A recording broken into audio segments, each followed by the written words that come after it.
Guess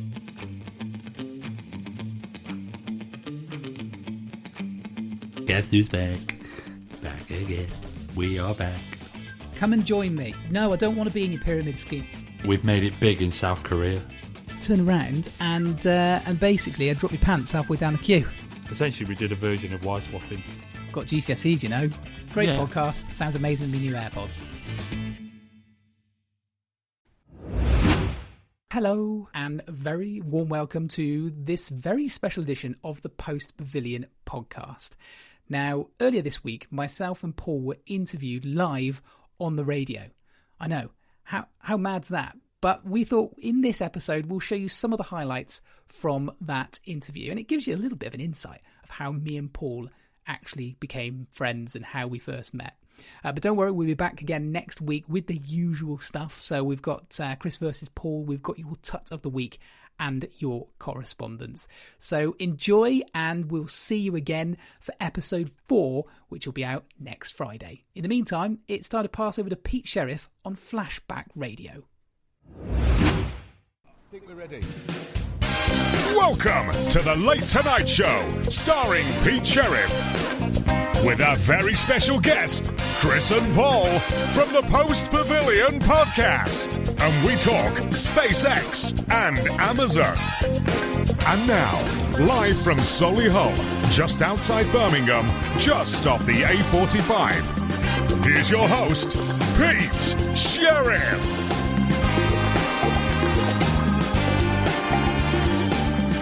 Yes. Now then, ladies and gentlemen, a very, very good evening. Unmute your microphones, chaps, and we should be able to hear you. Hello. Can you hear me? Can you hear me? Are you there? Are you there? I'm here. Now, for the viewers at home, they now can't see anything, as you can probably see on your shared screen. Yeah. Can I just say, this has been absolutely amazing. Yeah. You know what's really good? It's really good to be on the other side of it. It's like, instead of me and Chris trying to do a podcast and we're trying to work everything out, it's nice to see somebody else do it for a change. Yeah, we feel your pain. We really do. Oh, I tell you. You're doing a great job, mate. You really are. You know, listen, I got Pete on the other end who, you saw him earlier. He's got less hair than I've got. And that is my fault. That's down to me, that. Because the stress I give that lad. We did briefly meet him earlier, and Yeah. He said you were a great guy, so organised, knew exactly what you were doing. Yeah, we're really surprised. He was full of comments. He was full of compliments for you. Comments, yeah. Compliments, yeah, maybe. Yeah, I don't think we can repeat what he actually said, but you know. Oh man, right, hang on. We've got some backing music here. It's got to go on as well, so we don't. We keep all the channels open. Can you hear that, chaps? Yeah, we can hear that loud and clear. Thank the Lord. That's one thing that's working now. So we need to give people a picture, because there's a lot of viewers and they can't see us. So I don't understand what's going on here. I really don't. I think you've got to switch it on and switch it off, Pete. That usually works. Again? Yeah. I've been sat here since 3 o'clock this afternoon. So that's the Zoom guests, right? So if I turn that off, then there should be at least one camera there. Yeah. Which is really good, because we can see everything that you're doing, and you're absolutely blowing my mind right now. Yeah. Watch and learn, boys. Watch and learn.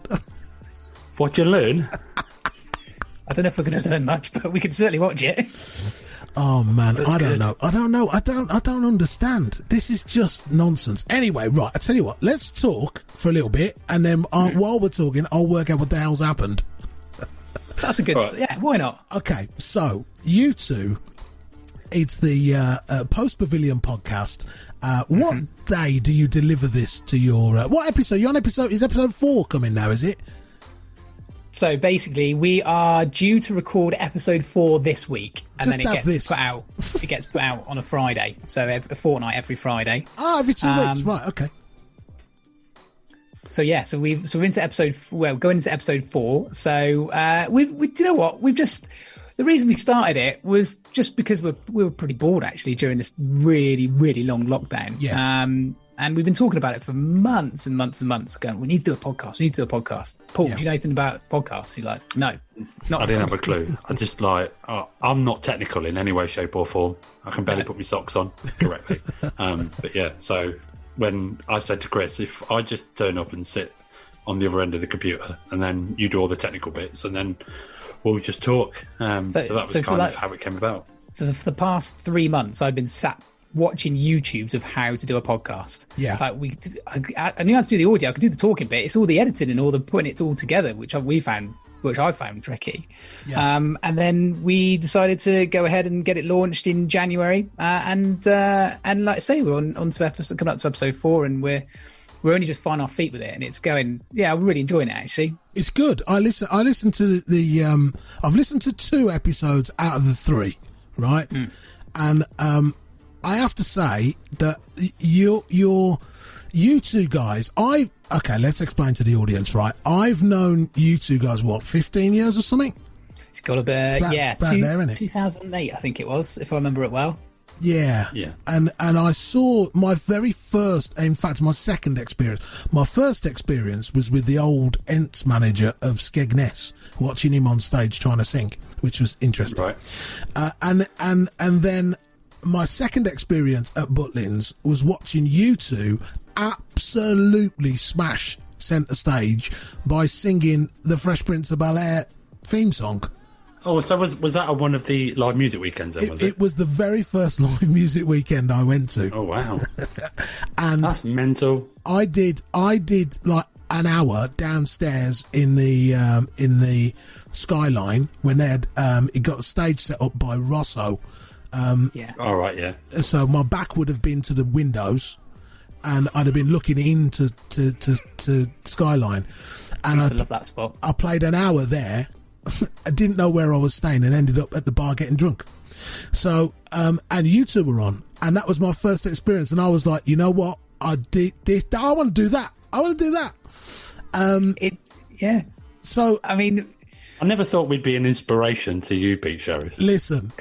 I'm all seeing me, and I watched you two, and there was a number of things out of your show that I went, yoink, I'm having that.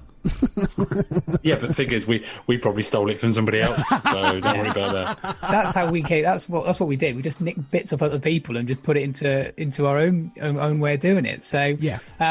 But yeah, I think that was probably we was in our sort of first year of working together. I think back then. Yeah. So yeah, we sort of that's how we both started out, wasn't it, Paul? We kind of got asked to be put together. I think right. You asked if you could work with me. Is that right? Well, yeah. Cut long story short, I was on my own. So I used to DJ on the Outer Breaks, live music weekends and the family breaks. Yeah. On my own, and then someone said to me that why don't we introduce somebody else into the mix? And then I think we spoke about it in episode 1, really. And then Chris Mann, happened to walk through the office at that time, and then I was like, well, he'll do. He'll do. And then. And then literally we moved in together. So they were like, right, you've got to live and breathe each other, live together. So we moved into an accommodation together. And then, and then we just kind of hit it off from the word go. And then it just kind of, in the Butlins world, and it kind of just blew up a little bit. And then we were just together 6 nights a week. Yeah. It was a good job that we liked each other, really, because it would have made it really hard, wouldn't it, living and working together. And I think that's why we worked so well, is that we got on really well with each other, and the fact that we lived with each other, it just made it so much easier when we're on stage. That sometimes there's only certain people you can work with, and I know I've worked with other people in the past, and you just don't quite get the same rapport when when I've got my mate with me. It's different. Well, do you think that, Paul? Do you find that?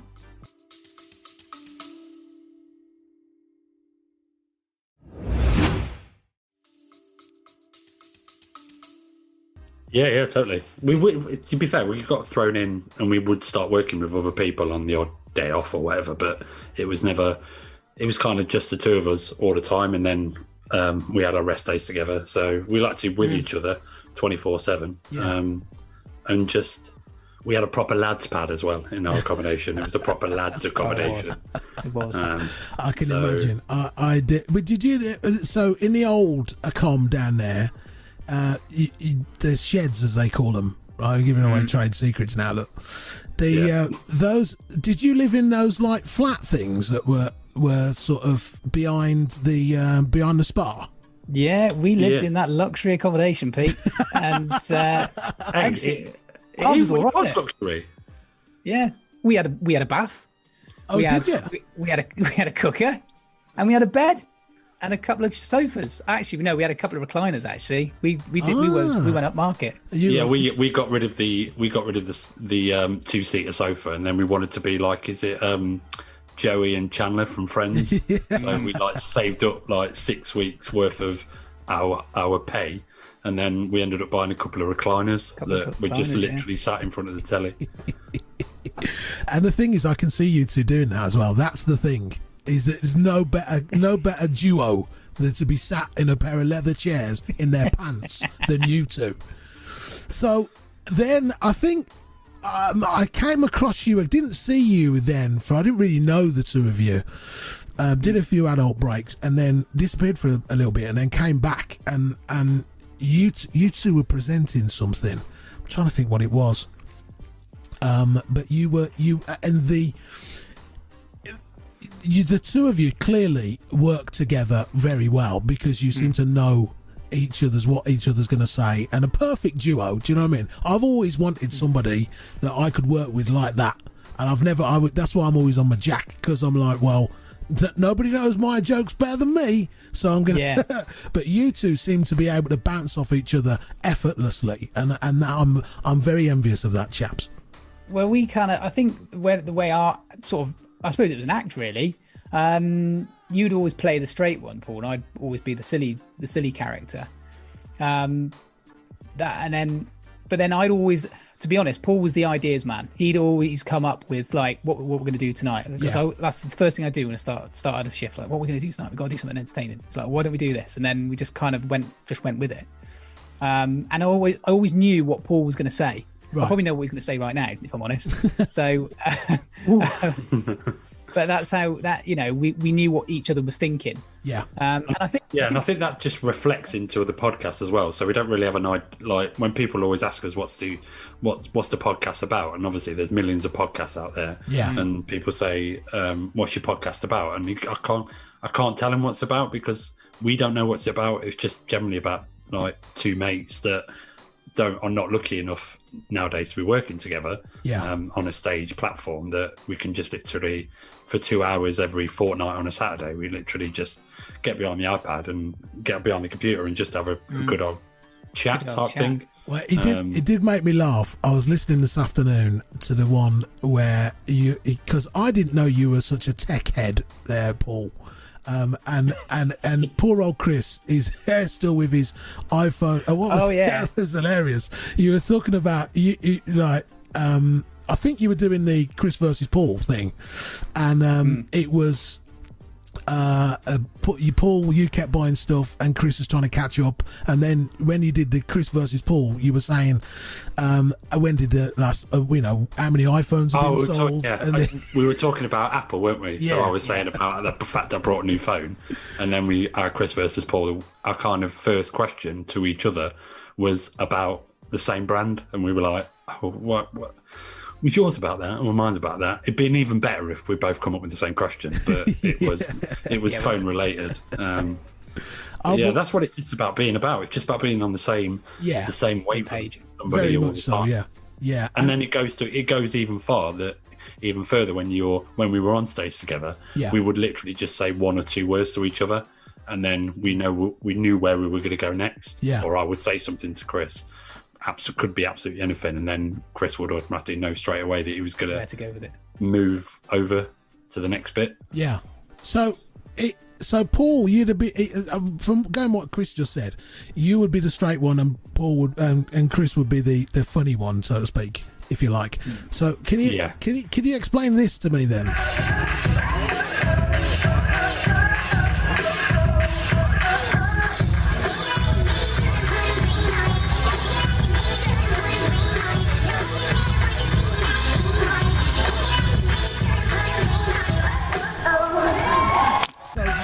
those people who didn't quite get that, Paul was wearing a leotard. To cut a long story short, let's move on from this. We've got a lot of explaining to do with that video. Yeah, we have. My mum's really proud of that video. So we used to have the yearly Red Coat show that the team used to put on together, and part of one year, one of the shows was based around like the Brit Awards. Yeah, it was called the Billy Awards, and at the end of the show, the nomination for Best Video or whatever it was Beyonce's Single Ladies or whatever. Yeah. And then the host of the show would come out with two girls and start the dance. And then halfway through it, he would go, actually, no, I'm not feeling this. And then he would whistle. And then me and Chris came out with the leotard and everything on. And then we would do the Single Ladies dance. And then obviously the show finished. And then the following year, and it goes back to being the straight and the stupid one. We would always do kind of Chris versus Paul with the audience. Yeah. And we used to just make the forfeit be that whoever lost Chris versus Paul with audience participation would put on the single ladies outfit and do it. But we always used to twist it, the fact that I would always lose anyway, because, you know, Chris was always the funny one and everybody loved him, and he'd do all the stupid faces. Yeah, they did, but they used to be, they were always drawn to you as the stupid one. So there was nothing better than the audience seeing someone that is a bit of a, you know, straight talking, you know, having a go at Chris all the time in a funny way. And then I would always lose. Then therefore I would go behind the curtain, put the outfit on. 9 times out of 10, I was already wearing it underneath my uniform. Yeah. So that's the reason behind that Chris would win, and therefore I would have to do the Single Ladies dance. I got you. And I'll be honest, we had to do that dance throughout. Well, we must have done 100 shows of that dance, and I can't dance, and that's one thing that I struggled with. But really, you had to sort of be, I can't dance. Okay. And even doing like little party dances, I was always the one that would go, oh yeah, there he is, there's Chris, there's the rubbish one. So I struck. Paul wasn't a bad dancer. He could do some moves, but it used to take me ages to pick up dances. And doing Beyonce Single Ladies, when they showed that to me for the first time, I was like, now this could be. The thing is, I had to do it well, because otherwise it's going to look rubbish on stage. So yeah, and it was only 30 seconds, but you had to really put in the work to do that. And that was I just find dancing just really hard. Yeah. Oh, you just surprised me there. I thought you'd be a slick mover. No way. I will say though, Paul, your legs look pretty good in a leotard, mate. I'll give you that. Loads of people used to say that I've got cracking legs. Even from the back of the room. It's a bit weird when your mum tells you you've got cracking legs. Okay, that's when it goes really weird. Let's move on to this then, Chris. Please explain to the people who are watching and myself what the hell is going on here. Hello, good afternoon, and welcome to the Chris Morning Shopping Channel. Are you having a nice day? Are you sitting comfortably, more importantly, because I've got a bargain for you this afternoon. Let's have a look, shall we? Now, today we're selling the Disney Couture bracelet. Now, as you can see, you can't see the bracelet because it comes in this nice, lovely packaging. Have a look at that. Very nice. Now, let's just open it up, shall we?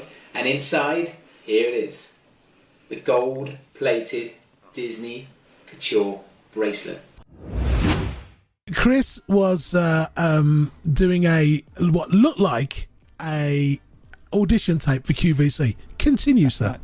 So QV. So this was after when I moved down to Bournemouth, and I didn't know what to do with myself, if I'm honest. So I was like, well, QVC had a job advertised looking for some presenters, and at the time I think you had to move to Birmingham. I think that's where they're based, QVC. And I was like, oh, it's fine, I'll go and do it. So they said, right, you got to do an audition tape, and I've never done. This was probably the first ever audition, bar becoming a Butler's Red Coat, but I hadn't done an audition for 7-8 years. So I thought, well, do you know what? Let's go for it. And you had to make a 3-minute video. You had to sell something. And on this particular occasion, I ended up selling a little bracelet that I bought my wife. And I filmed it in my mother-in-law's dining room, and you had to upload it to YouTube. Now, I didn't realise that it's still on YouTube. Oh, yeah. Basically, So what Pete's been doing is going through YouTube trying to find embarrassing clips, and he's seen a clip that I've never even seen before. You've never seen it. You need to have a word with yourself. You really do. Hey, but I look like I'm dressed for school. I think I was like, I'm dressed for a funeral. I had a black tie and a white shirt. I think that was the only smart thing I had because I literally had a suitcase of clothes, and that's all I brought with me. It was Did just you get a the shirt. job? Sorry. Did you get the job? No, I didn't. No, not even a reply. No, I think they basically said I was unsuccessful, surprisingly. Unfortunately, QVC didn't want me that time. So if you're watching QVC, there, let's hope not. Oh, hello, there's bleeping going on all sorts. Wow, So, yeah. listen, I love the podcast, and you got to do more, because the thing is, the as I said earlier, the camaraderie between you two is always been admirable, and I love the way that you come across with each other, because there's no certain duos, double acts, whatever, always kind of there's up and a down, but with you two guys, I always find you on the same level, and it's nice to see and it's nice to hear. So when they told me you'd come on, I was like, yes, yep. Sold.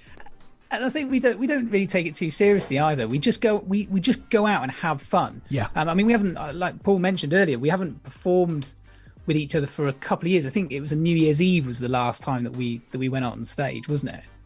Yeah, it was two years ago, because I'd never had New Year's Eve off, and then with my new position now, I get the basically say that if I want it off or not.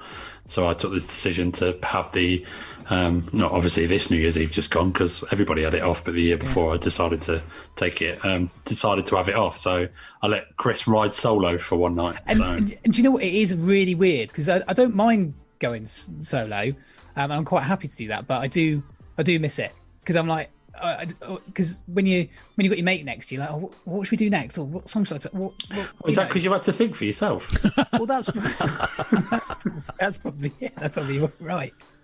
But I do miss it. I do miss it a lot, and I hope that once everything goes back to normal, we can at least get out on stage again soon. It'd be good to see. It'd be definitely good to see. I tell you, right? I have a question for each of you. Go on. Ooh. Obviously, you met at Butlins, right? Am I right? I'm right in thinking that, aren't I? Yeah. How? I'll go to you first, Paul. How did you get there? How did you get to Butlins? What was your path? Did you just go to an audition? Was you walking past and they dragged you in? No. So I You took the car, didn't you, Paul? Yeah, I did drive then. I was in Australia, so I went to Australia. I think it was 2004. I went to Australia with my best friend, whose dad lives out there. So I went to Australia, and somebody out in Australia went, "Oh, have you ever been to Butlins? You'd make a good redcoat," just through conversation or whatever. So I auditioned, and in all serious, I auditioned in Bristol, and I didn't get it. No way. I never got it. And I remember walking into the room, and we did an audition piece, something like that.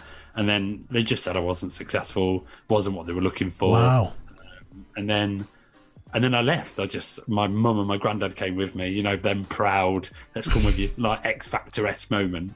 And I didn't even make it past the first round. And then I got a call following day later saying you were really unsuccessful, the words they used. Wow. Were really unsuccessful. Rubbish. Yeah, basically. And then... but we still want to offer you a role within the entertainments team at Butlins, so we're going to give you a job. We'd like to give you a job as a puppeteer. So basically, I didn't fit the bill, so they wanted to put me behind the scenes doing string puppet shows. Wow. That's something I never knew about you. Did you not? No. We never had that conversation before. No, never. No, so I literally became a puppeteer with a great guy called Steve, who took me under my wing, first time away from home, and then... I did that for about a year, but halfway through the year, they were like, "Oh, we could do with some more. Do you want to do a redcoat duty, a redcoat shift?" And McFly were doing an arena concert, so they were like, "Oh, you like McFly? Go and get a uniform on, and then you've got just be a redcoat for the night." So I did that, and then following day they came back and said, "Oh, we'll do roll you. We'll try you out as a redcoat." Wow. And at the end of that year, they went, "Well, you're not being a puppeteer anymore. You're actually all right to be a redcoat," and then that was it. And then it kind of just went away. That was it. But can you believe they used the words you're really unsuccessful. You're not just unsuccessful. That's what I was really unsuccessful. You're that was how I got to Butlins. So that's crazy. No, I never knew that story. To you, Mr. Morley, tell me the story. Well, I remember it very well. They said I was very, very successul. Of course they did. You've got the face. We want you to be the brand. No, but that's because you look like you were in S Club Juniors. If anybody remembers S Club Juniors. Well, no, that basically with that was an ongoing joke to say that I used to tell the guests that I was in S Club Juniors and I knew Frankie from the Saturdays. It was a complete lie, but people generally thought I was in S Club Juniors, and that went on for about 3 years. Wow. Until Paul kept bringing it up. But going back to your question, how do I audition? So I went to Cardiff. They did they had loads of auditions around the country. It is a bit like X Factor. You get put into a room, and we got put into different groups, and just seeing how you bond with a team of people, I guess. Yeah. First audition, never done anything like this before. I actually applied for Haven, weirdly, and it was until Butlins phone went and we got some auditions. So I did a whole day of auditioning. I took my then girlfriend at the time down to Cardiff. We had a lovely evening out, and then did the audition the next day. I did take her out to McDonald's that night, actually, and I kind of regretted that because, we weren't together after that. So one life's lesson: don't take a partner to McDonald's. It doesn't work. We went. So I did the whole audition. Didn't think anything of it. Really enjoyed the day. And then I got a phone call sort of a couple of days later and said, "Congratulations, well done. You're coming to Minehead. You start in February half term." And I was delighted. I thought, it was great. So and then that's when I first met Paul at the front gate. He was my buddy. And his words were, "Well, if you need anything, I'll just live upstairs. Anyway, have a good time." And that was it. Was I the first person you met? Yeah, you were the first person that greeted me at the gate, and you took me and my family to the accommodation. And you went, "Hi, I'm Paul. I'm your buddy," because I think that for anyone that was new, you used to get buddied up with people. Yeah. So if you had any problems or anything like that, you could rely on Paul, but I never saw him. So I after that first meeting, I thought, I don't like this guy. I don't know. I didn't when I first met you. It was weird because I thought, I don't know. I don't really know. I don't know about him. Do you know what I mean? There you go. I don't even remember meeting you. No, I remember it. I remember it clear as anything. But yeah, you lived exactly up. I lived on the ground floor. You lived on the first floor at the time. Wow. If you need anything, just give me a shout. And I didn't actually. So good. We are learning things about everybody here, boys. I remember the first time I met you, Pete. Where? Go on. We were obviously in Minehead. Yes. And then you were part of one of our visiting acts. And I remember I think it was your first adult break, first live music weekend you did. Right. And I'd moved on to different positions within the department, and then this name on my spread, DJ Pete Sherriff. And I was like, right, okay, better go and meet this DJ then, have a chat with him. And then I walked into centre stage, and that was it. And you know what? We had a better beginning, me and you did, than me and Chris did. Oh, yeah, I think we had a few drinks that night as well. What was this? Was this during my it's 5 to 8 stage? Yeah, that stage, yeah. It's 5 to 8 and he's still not here. 8 o'clock. Yeah, but that's still not changed though, has it? No. For anybody that knows you, even when doors open at 7, you still rock up at 7:20. I'm never late. I'm always there. I just go for a poo before. That's what it's all it is. Nervous poo. Yeah, put a track on, toilet, sorted. Well, we've all done that, haven't we, Chris? Oh yeah, many times.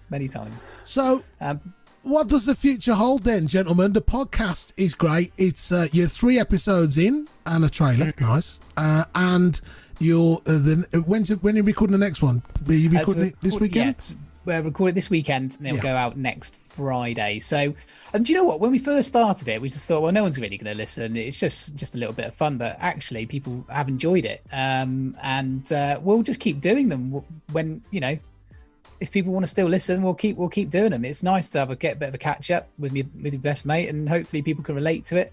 And especially during these times, it's tough out there. So if they've got a regular voice they can listen to, and then why not? We'll keep doing it. Yeah, good.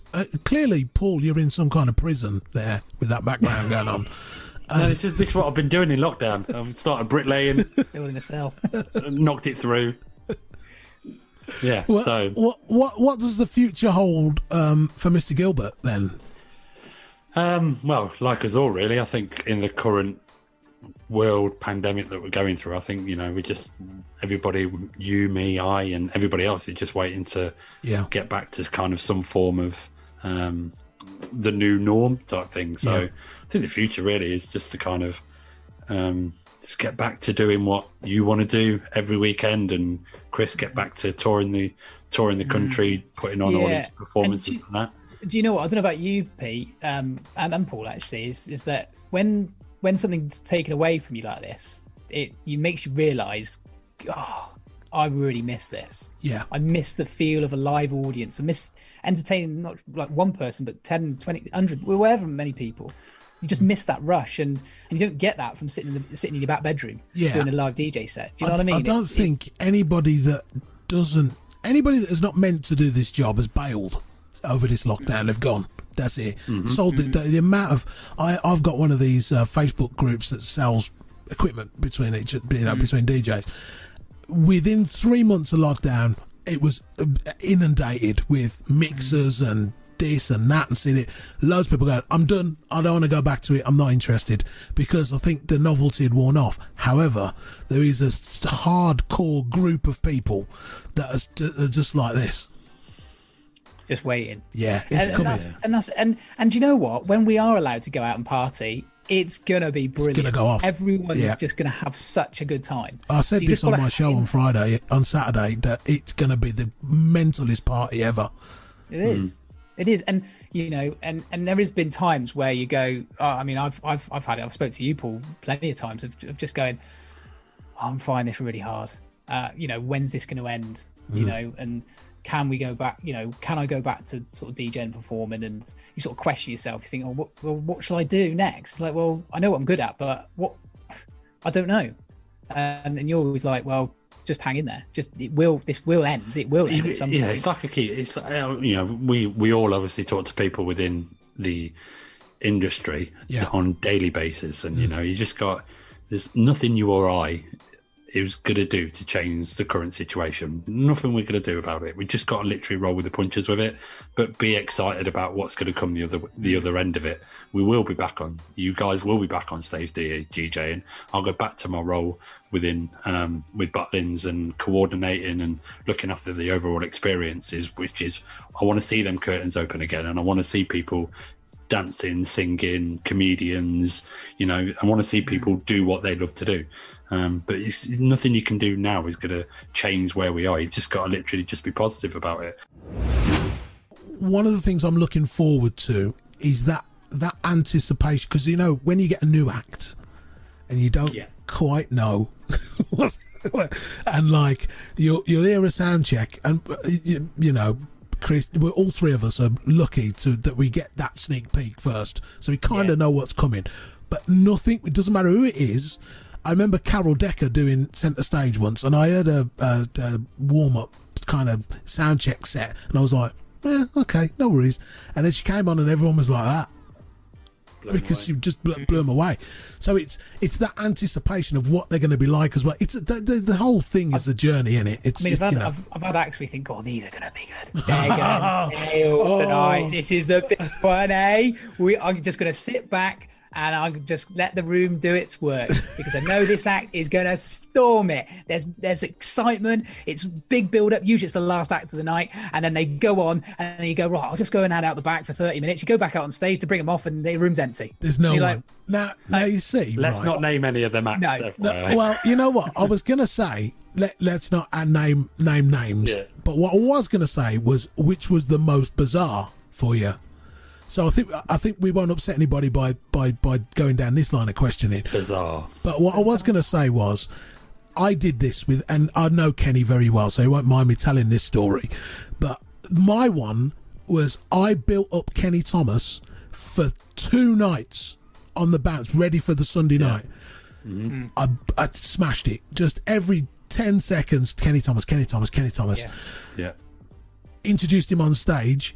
with what I thought, because I didn't know what he was going to do. So I thought, I'm sure you must remember this, Paul. I ran up and down the stage, did my usual bit. I think I was playing Double Trouble in the Rebel MC into Kenny Thomas. It's kind of all right. Keep it up there. Introduced him on the curtains open, and it was a lounge set. Yeah, I remember it. Oh my God, I've never been so embarrassed. And Kenny was just like, it was the night. That was the night somebody took a picture of him singing while texting on his phone because he was that bored. Yeah, no, I remember that. So bizarre acts, go. Bizarre acts. It's one of my bizarrest acts. We had Circus of Horrors. Right. So essentially, it's a circus show, but it's horror. Yeah. So it includes flamethrowers and contortionists and, you know, illusions with a bit of a horror twist to it. Yeah. And I remember, you know, it is an incredible experience for 90 minutes, and it's just brilliant. But first time I watched it, you have that moment where you sit there and at the end of the 90 minutes you go, what have I just watched? And you go, and then you walk away from it going, oh, I remember this bit, I remember that. And it was amazing. But at the end of that moment, I was going, that was literally the most bizarrest thing I've ever seen. But for all the right reasons. Yeah. I was like, it was something unique to the break that we were obviously delivering. But yeah, Circus of Horrors to me was like, God, this is bizarre, but absolutely brilliant in the right way. That's not something... The content of the show wasn't what I expected from Circus of Horrors. I just expect to be a circus show with a clown dressed as a bit of a zombie and then a few horror stuff along the way. But the illusions and the tricks they were doing and the contortionist getting into a box like, 30 centimeters by 30 centimeters, you're like, it's not even possible. What again, how would you even find out you can actually do that? Do you know what I mean? But yeah, so that for me, Circus of Horrors was probably the most bizarrest act I've ever seen. But on the flip reverse, it was amazing. I'll remember it for that reason, for being bizarre. Yeah. Chris? Yeah, I got one was probably watching E17 with Brian Harvey in. Okay. And I'll be honest, I don't. Let's just put it this way. I don't think he was. He kind of knew what he was doing. He was rambling a little bit. I think he'd had a few tipples. And let's just put it this way. I think the audience, well, they didn't quite like him either. So they did turn on him and told him to get off. So it was a bit like, again, it was that whole, bigging out for the whole weekend, and then it was just like, that was really bizarre. Yeah. It was. Because you think that they've gone and nailed it, and I don't think they'd ever returned again. So you don't fancy going out as an E17 tribute then? No, I don't think so. Oh man, listen, boys, I we could talk all night, couldn't we, about this stuff? We could. And listen, I really appreciate you coming on. The podcast is the Post Pavilion podcast, ladies and gentlemen. Comes out every 2 weeks. And the next one is at next Friday, not this Friday, next Friday. And I'm sure we'll get some Valentine's stuff in there as well. Hang on a minute. Dom Hall says staple in the forehead, such an insane show. Staple in the forehead. Yeah. Oh, that's from the Circus of Horrors. Oh, okay. I'm with you. Right, okay. I think I've seen that show. I think I've seen it. Yeah, I think you would have. It was on one of the Halloween break. Halloween break, didn't we? Halloween party, and they were on the Sunday, so you would have seen it. Yeah. Post Pavilion podcast. We have no idea what the next episode is going to be about because it's just literally me and Chris. We literally have a start, a middle, and an end, and we see what happens with it. But it comes out every 2 weeks. Yeah, download it through the normal streaming services. We'll have to get you on, Pete. Come on! It can't be any more unorganised than I was to start with. So that'll be all down to Chris this time. Chris and I'm tech man when it comes to stuff like that. So thank you for having us on, Pete. Hey, listen, you're very, very welcome. You're very welcome anytime, chaps, and please come back again. We've got Junior from Entrance next week, and then we've got Ridney and Dr. Feelgood in 2 weeks' time. So, ladies and gentlemen, I love how you've gone from Sean Smith to two nobodies the two absolute legends. There we are. Just something, elevate you up to that level. Yeah, I love it. Yeah, it's been great. Oh man, gents, thank you so much. It's been a pleasure, and I will see you soon. And to everybody watching, thank you so much for watching. This has been a rather bizarre late tonight show. We'll be back next week at 8 o'clock on the dot. Thanks to Pete in the studio. Thanks to everybody else. I'm going to roll the credits. We'll see you later.